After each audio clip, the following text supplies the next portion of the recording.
দেখতে পাচ্ছেন আমাদের এখানে জুলাই ঐক্যের সকল সংগঠক বৃন্দ উপস্থিত রয়েছেন। তাদের সকলকে ধন্যবাদ দিয়ে আমি এখনই খুবই অল্প সময় আমাদের আজকের এই সংবাদ সম্মেলনের মূল বক্তব্য লিখিতভাবে পাঠ করছি। প্রিয় 24-এর গণ অভ্যুত্থানের যে আকাঙ্ক্ষা নিয়ে 1400 অধিক ছাত্র জনতা রাজপথে ফাঁসিবাদের বুলেটের সামনে প্রাণ দিয়েছে, সেই আকাঙ্ক্ষাকে নষ্ট করেছে বাংলাদেশের রাজনৈতিক দলগুলো। 12ই ফেব্রুয়ারি একটি নির্বাচনের মাধ্যমে দেশে গণতান্ত্রিক সরকার এসেছে। বহু বছর পর সংসদীয় গণতন্ত্র ফিরে এসেছে, কিন্তু সরকার সেই গণতন্ত্রকে আবারও ধ্বংসের দিকে নিয়ে যাচ্ছে।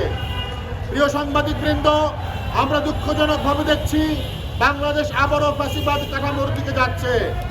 যেসব ছাত্র জনতা জীবন বাজি রেখে রাজপথে নেমেছিল, তাদের উপর এই সরকার পরিকল্পিতভাবে হামলা চালাচ্ছে।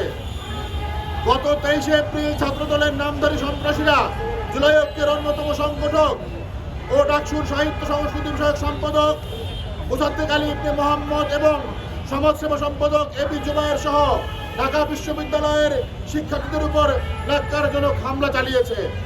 প্রিয় সংবাদবৃন্দ, আপনারা জানেন 24-এর গণ অভ্যুত্থানে যখন খুনি হাসিনা কারফিউ জারি করে, তখন জুলাই ঐক্যের সংগঠক মোসাদ্দেক আলী ইবনে মোহাম্মদ নেতৃত্বে সেই কারফিউ ভেঙে পল্টনে বিক্ষোভ করা হয়, যেখান থেকে পরবর্তীতে হাসিনার পালিত পুলিশ নামক সন্ত্রাসীরা তাদের গ্রেপ্তার করে।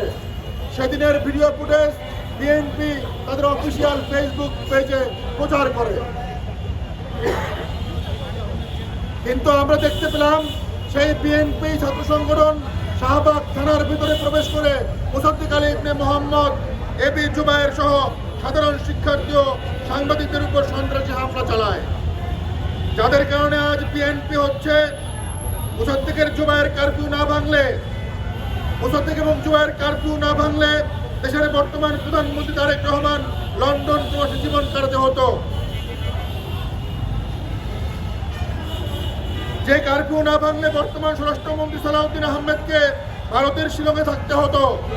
যে কারফিউ না ভাঙলে হাজার হাজার বিএনপি ও তার অঙ্গ সংগঠন নেতা কর্মীদের কারাবরণে থাকতে হতো। সেই মোসাদ্দেক জুবায়েরদের উপর ন্যাক্কারজনক হামলা চালানো হয়েছে। 23 এপ্রিল যখন ছাত্রদল নিজেরা সোশ্যাল মিডিয়ায় গুজব ছড়িয়ে একজন ডাকসুর হল সংসদ প্রতিনিধিকে হত্যার হুমকি দেয়, তখন জীবনের নিরাপত্তার জন্য শাহবাগ থানায় সাধারণ ডায়েরি জিডি করতে যাওয়া হয়। পুলিশ জিডি নিতে অস্বীকার জানালে ডাকসুর সমাজসেবা সম্পাদক এবি জুবায়ের এবং সাহিত্য সংস্কৃতি বিষয়ক সম্পাদক জুবায়ের, মোসাদ্দেক আলী ইবনে মোহাম্মদ, ডাকসুর বেশ কয়েকজন প্রতিনিধি এবং সাধারণ শিক্ষার্থীরা থানায় যান। থানার গেটে অতিক্রম করার পরপরই পেছন থেকে কাপুরুষের মতো মোসাদ্দেক জুবায়েরের উপর ঝাঁপিয়ে পড়ে ছাত্রদলের সন্ত্রাসীরা। 2006 সালের 28 অক্টোবরে যেভাবে ছাত্রলীগের সন্ত্রাসীরা মানুষের লাশের উপর নৃত্য করেছিল, ঠিক একইভাবে মোসাদ্দেককে মাটিতে ফেলে তার উপর হামলা চালানো হয়। জুবায়েরের উপর 4 বার হামলা চালানো হয়। শাহবাগ থানায় এমন মব নজিরবিহীন এশিয়ার সর্ববৃহৎ জঙ্গি সংগঠন ছাত্রলীগ যেভাবে সন্ত্রাসী হামলা চালাতো, একই কায়দায় ঢাবি শিক্ষার্থী সাংবাদিকদের উপর হামলা চালায় সন্ত্রাসীরা। বন্ধুগণ,